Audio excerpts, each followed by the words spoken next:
bandeko kati na nkolo topesi bino mbote na kombo na Yesu Masiya oyo ezali émission na bino basali na Nzambe epesami na ndeko na bino pe mwana na bino Trève Mamiele Musala na nzela na www.congofilimbi.com. Alors ici on est dans la maison de la servante de Dieu. Elle va se présenter et puis on va en parler en ce qui concerne notre thème d'aujourd'hui. Bonjour madame. Bonjour, je vous salue dans le précieux nom de notre Seigneur Jésus-Christ. Je suis très contente aujourd'hui de vous recevoir chez moi. C'est aussi votre maison, la maison du Seigneur. Je suis Madame Yagbaoro, née Kwadio, Afoué Evelyne Carole. Je suis servante de Dieu et je suis à l'église Shalom avec le couple pastoral Kings. Et donc le thème de ce jour, c'est le rôle de la femme dans le foyer et à l'église. Merci beaucoup. Avant ça, je crois que vous aimez aussi chanter. Rien n'empêche que vous puissiez chanter. Donc, on a notre servante, elle est ivoirienne, mais elle va surprendre les Congolaises et les Congolais qui ne veulent pas chanter. Elle va chanter en lingala. Ben, écoutez, si j'ai un peu d'erreur, vous allez me pardonner. Donc, j'aime bien cette chanson. Seigneur, Seigneur, toi qui connais mon âme, pour toi mon Dieu, toi qui connais la sincérité de mon cœur, toi qui connais la valeur que j'accorde à ta parole, Yesu, Papa nangaye, yondo yebi motema nangai pona yo, yondo yebi bapasi namona pona yo, yondo yebi kofinga mafinga ngai pona yo, ngai nakimako wapi kumama se amai papa yo zalio koleka mapata papa ndako na yo molimo na yo na motema na kimako wapi. Alléluia. Amen. Vraiment, on est très content, très content. Elle a une très belle voix. Donc. Oui, et vous avez aussi une très belle langue, bien chantée et bien prêchée. Donc vous êtes aussi des élus de Dieu. Amen, amen. Donc elle vient d'interpréter la chanson de notre sœur Marie Missam. Alors nous voulons savoir pourquoi vous avez choisi ce thème qui veut dire les rôles de la femme dans les foyers et dans l'église. Pourquoi? Ben, ce thème parce que de nos jours, d'abord je viens à la Genèse. Quand Jésus est mort et à la résurrection, nous avons vu que c'était les femmes qui étaient allées au sépulcre. Alléluia. Donc les femmes sont évangélistes. Et à l'échelle planétaire, tout le monde doit savoir que quand une femme est au devant d'une activité, au devant de quelque chose, ça réussit toujours. Et donc les femmes sont porteuses de bonnes nouvelles parce qu'elles portent la vie. Et les femmes n'ont pas eu peur. Et elles sont allées, pendant que les disciples étaient en arrière, elles sont allées pour dire qu'elles veulent voir le ressuscité. C'est elles qui ont découvert que le tombeau était vide. Donc c'est pour ça que je voulais un peu parler de la femme et de son rôle à l'église et son rôle aussi dans le foyer. Merci beaucoup. Donc elle est une servante de Dieu, vous avez déjà compris les messages qu'elle vient de donner. Maintenant essayez de nous développer ce thème. Bon, le rôle de la femme, d'abord dans le rôle de la femme au foyer, nous voyons de nos jours, pour être une bonne servante de Dieu, il faut être une bonne épouse. Parce que la Bible nous a dit dans le Proverbe que l'homme est le chef de la chose, comme on appelle dans le livre d'Éphésiens, que l'homme est le chef de l'église, de la femme, et Jésus est le chef de l'église. Amen. Donc, si une femme est soumise à son mari, elle respecte cette institution. Parce que le chef de tous les hommes, le chef de l'Église, c'est Jésus lui-même. Mais l'homme n'est pas le chef de toutes les femmes, mais il est le chef de sa femme.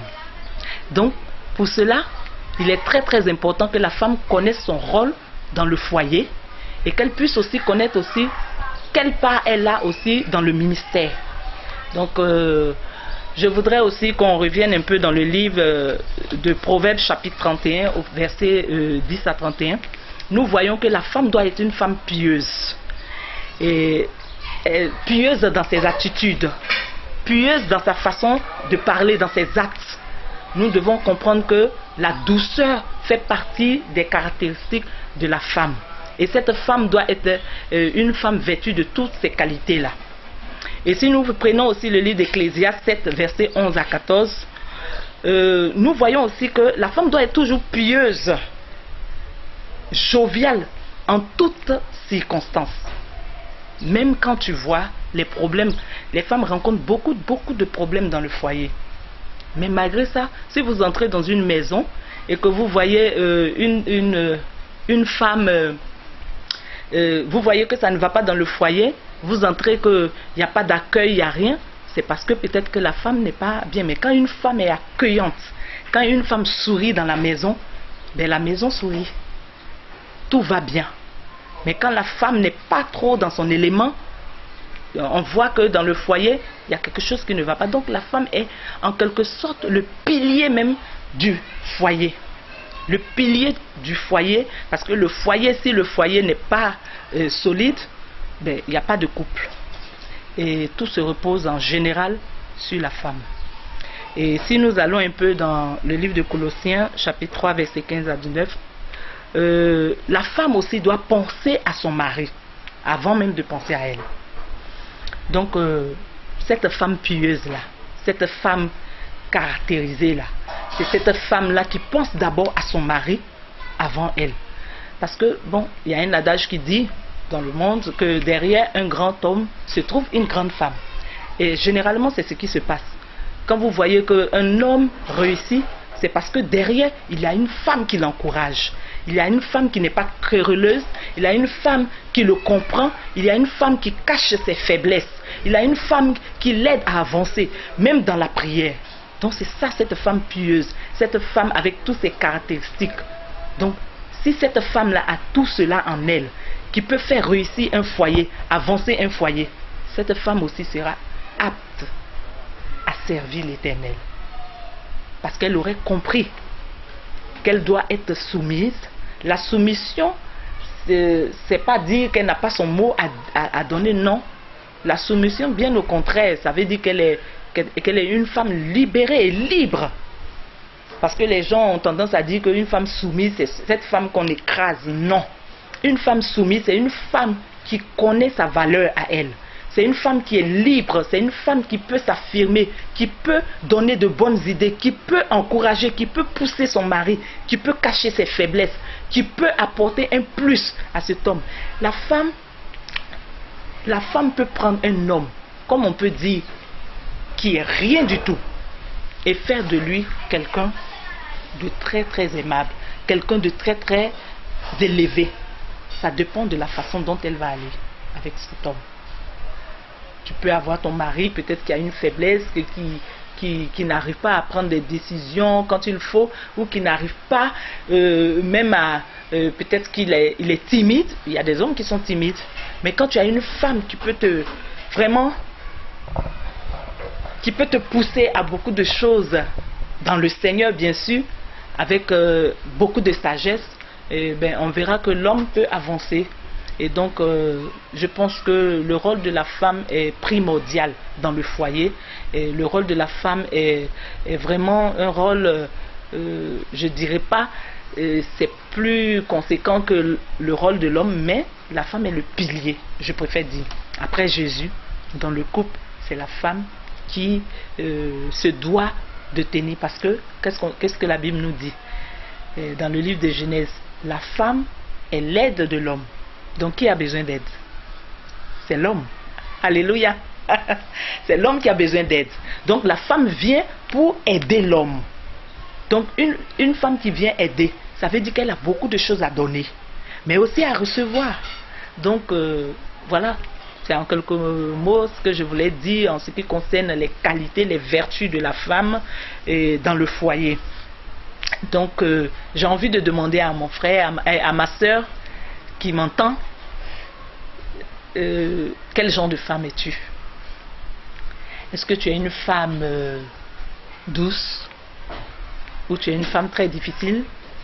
Est-ce que tu es une femme coléreuse? Est-ce que tu es une femme qui ne peut pas apporter un plus dans son foyer?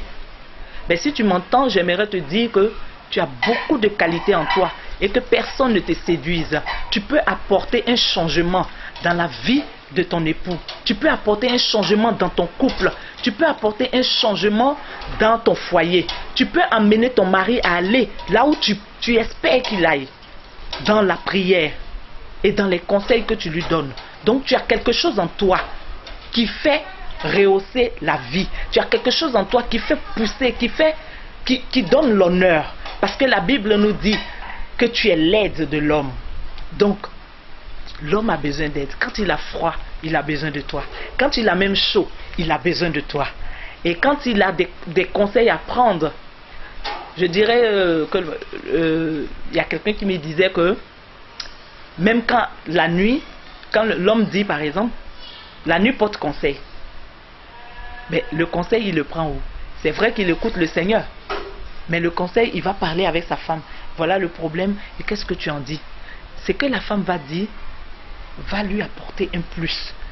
Donc la femme a quelque chose de glorieux en elle.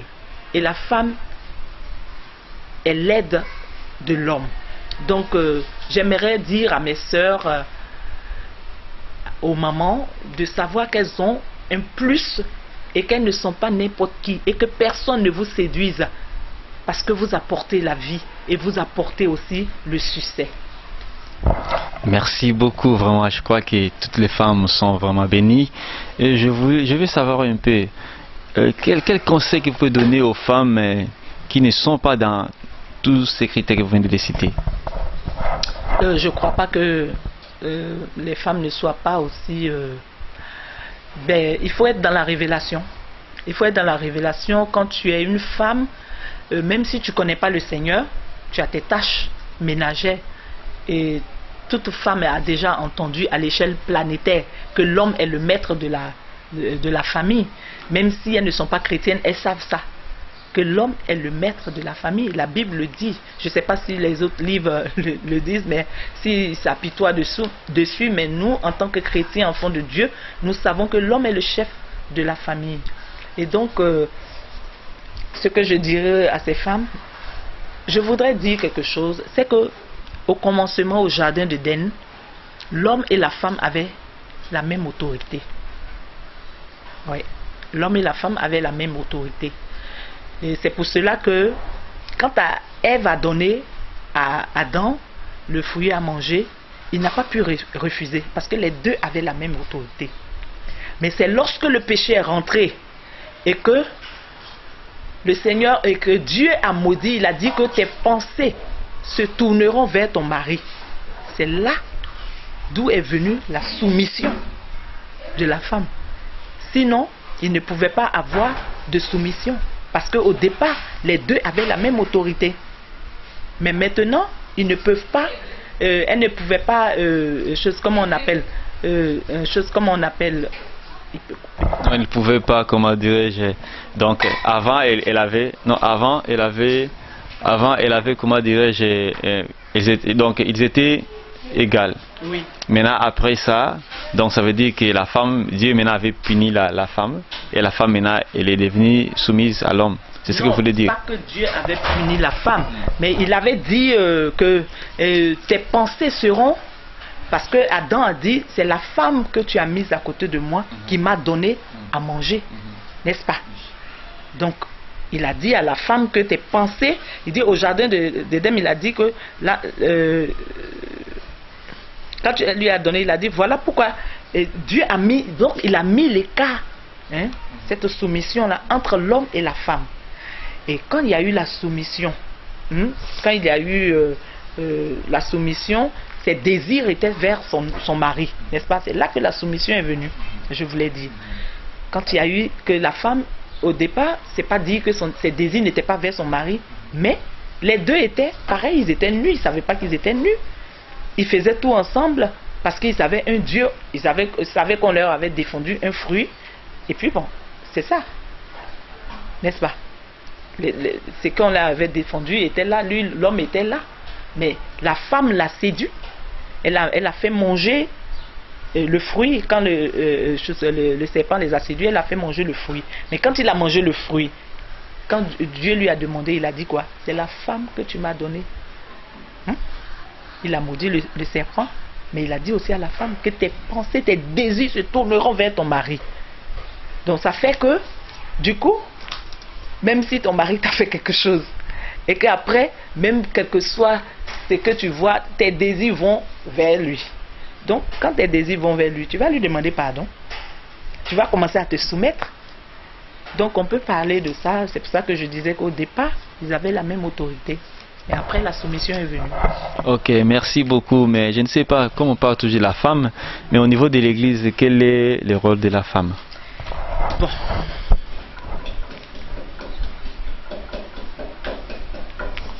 Le rôle de la femme à l'Église, nous voyons que j'étais déjà passé un peu, j'avais déjà parlé de ça brièvement lors de la résurrection de Jésus-Christ.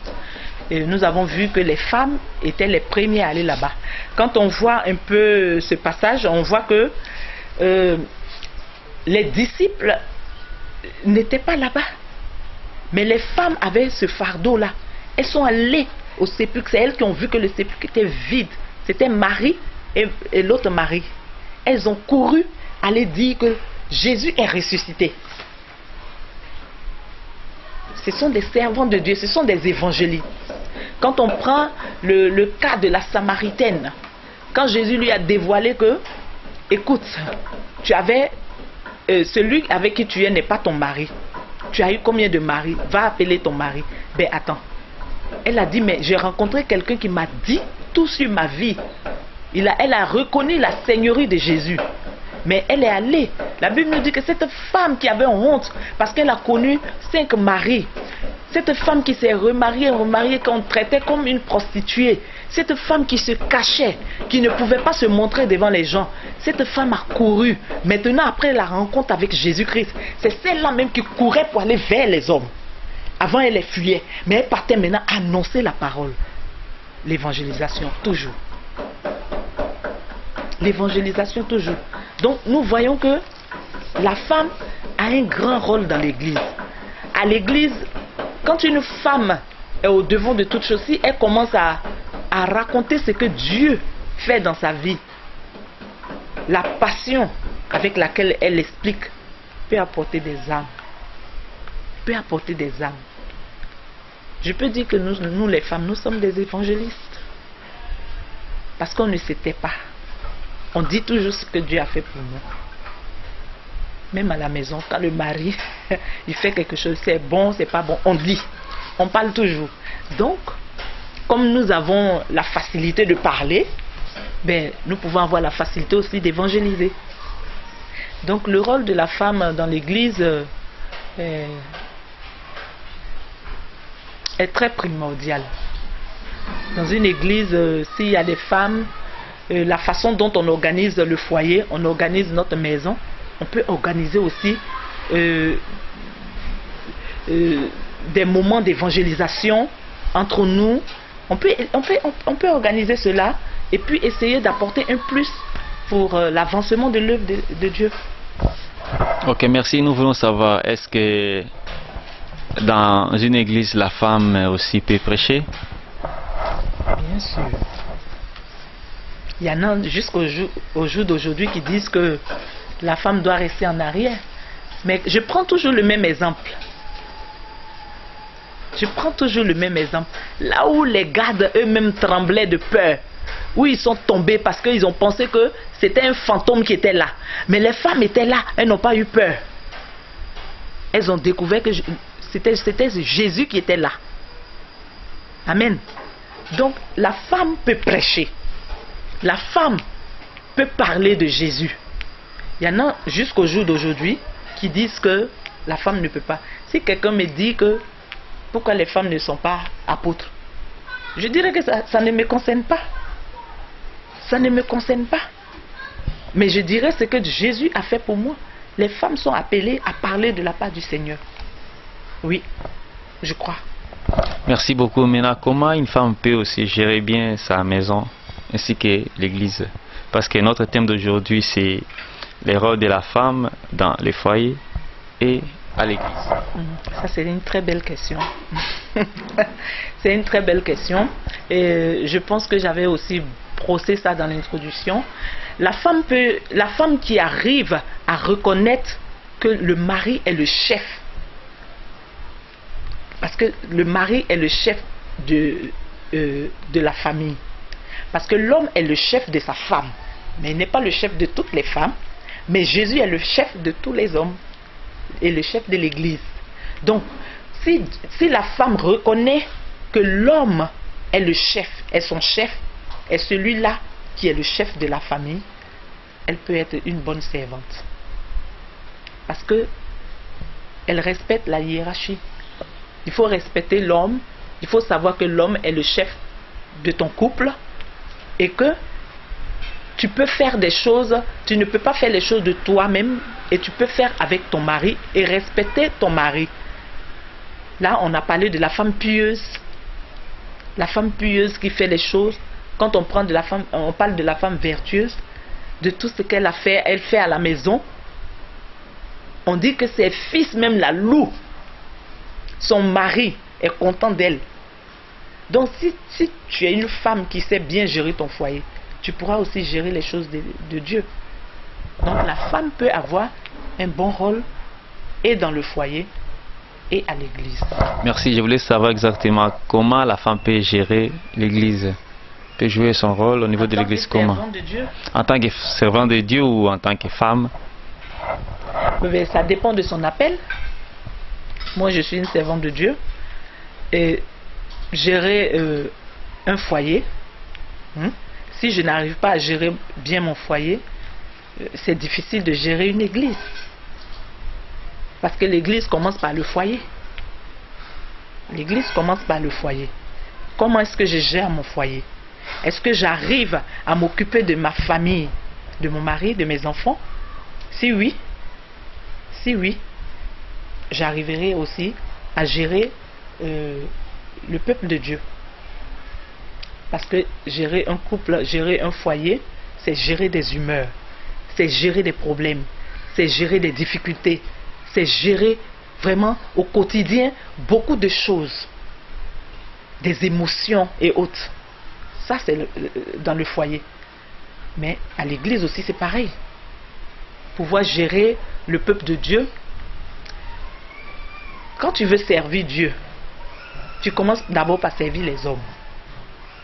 Tant que tu n'arrives pas à servir les hommes, tu ne peux pas dire que tu es serviteur de Dieu ou servant de Dieu.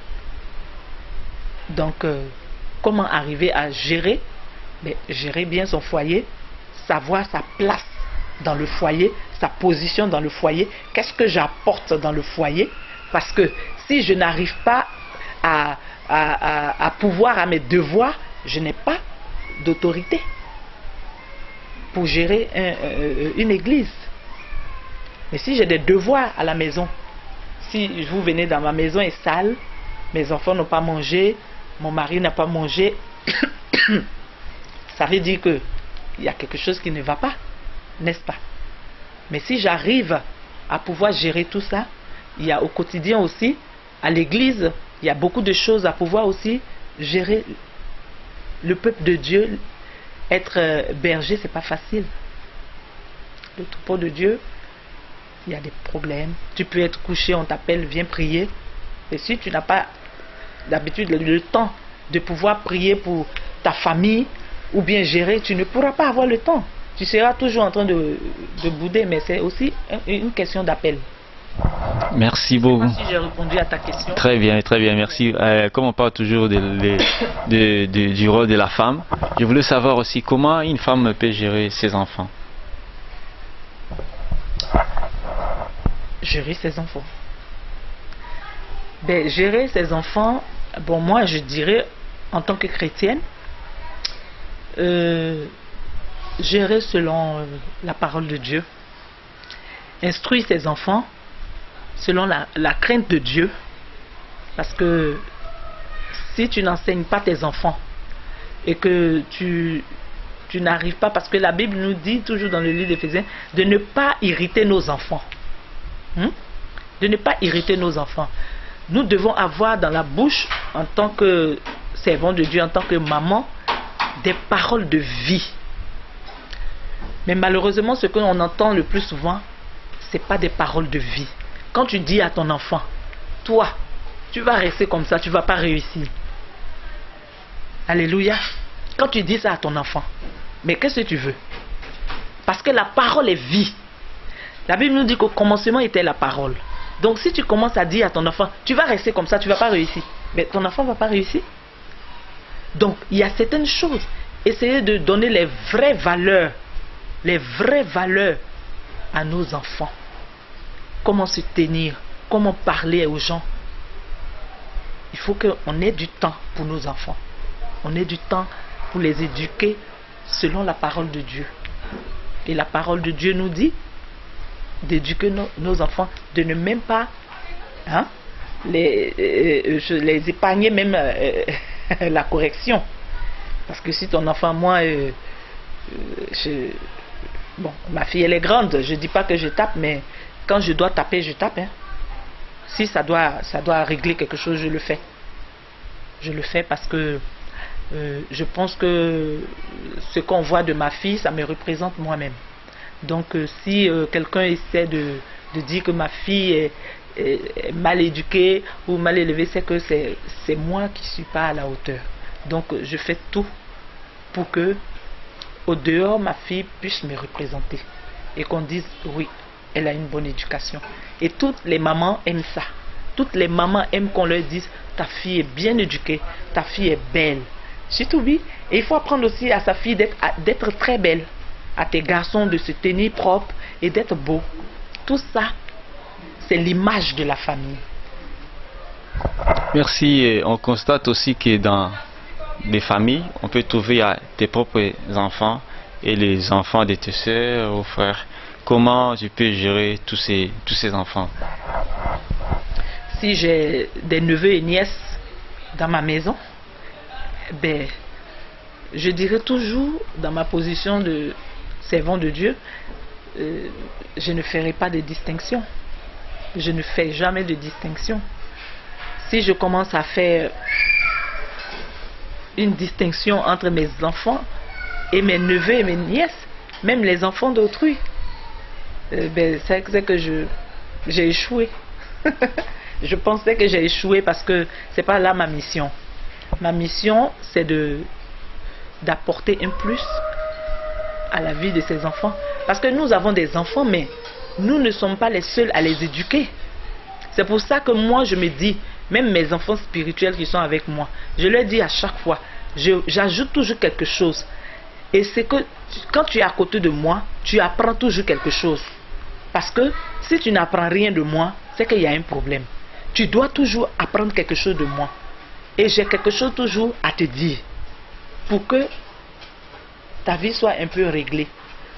Et ça, c'est des choses que, par exemple, ton père ou ta mère biologique n'ont pas pu faire. Mais Dieu permet que nous soyons ensemble pour pouvoir régler certaines choses que tu n'as pas pu régler avec ton père ou ta mère spirituelle. Si tu n'as pas été bien avec ta mère biologique, mais avec ta mère spirituelle, tu peux changer beaucoup de choses. Merci beaucoup pour tes réponses. Nous voulons savoir maintenant si vous avez des bonnes à la maison, des gens qui vous font le ménage à la maison, comment aussi tu peux te comporter face à ces personnes. Ben, moi personnellement, c'est pas du prêchi-prêcha, mais malheureusement celle qui est là vient de partir. Sinon, j'allais te demander de lui donner le micro. Et j'ai pas de distinction. Souvent même je dis à ma fille quand elle est à table qu'elle ne débarrasse pas. Je lui dis non, la fille n'est pas là pour ça. elle fait son travail, mais elle doit se sentir aussi à l'aise ici pour qu'elle fasse bien son travail. Donc, dès qu'elles arrivent, une fois que je change de fille, je dis, écoute, tu prends la maison comme ta maison, tu l'entretiens comme ta maison, et tu vas voir que tu seras libre. La bonne ne reste pas de l'autre côté, puis nous sommes ici. Si elle a envie de regarder la télé, elle s'assoit, elle regarde la télé. Je ne fais pas de distinction. Je n'ai pas de droit de le faire. Vraiment, merci beaucoup. On est bénis, mais on n'a pas assez de temps. Je crois que prochainement, on va vous inviter à la radio pour parler encore plus, au moins pendant 1 heure de temps. Donc, je ne sais pas si vous pouvez saluer les femmes qui vous écoutent, ainsi que les hommes aussi. Ben, je suis vraiment très contente cet après-midi de votre visite. Et j'aimerais dire aux mamans, aux sœurs, de vraiment se préparer, parce que Jésus revient bientôt. Comment est-ce que tu gères ton foyer? Qu'est-ce que tu fais dans la maison de Dieu? Et cet appel juste pour te réveiller, pour te dire que les temps sont mauvais et les temps sont courts. Parce que nous avons tendance à dire que nous avons assez de temps pour faire des choses.